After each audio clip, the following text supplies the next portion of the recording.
Okay, again, now we will talk about the dictionary methods this time. Now, again, open your browser. Here, put Python dictionary methods and open any website you want. And I recommend you again to open w3schools.com. And here you can see Python dictionary methods, which is everything from this list. Clear, copy from keys, get, items, pop items, set default, update values. Now again, open any one of these, and you can see that we have all the descriptions, all the things.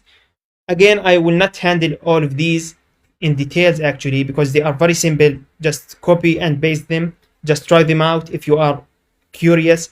Well, actually nothing here to be taught. So from its name, clear, it will clear everything. Copy, it will copy the dictionary, but how to use it, how to do that, you can see the examples here. Because in this course, there are other things that matter actually to be taught rather than these. It is not expected from you to memorize these actually, but you need to learn and to know how to find them, and you need to know that for the dictionary in Python, there are methods can be used and save you a lot of trouble and efforts. Okay, thanks for watching.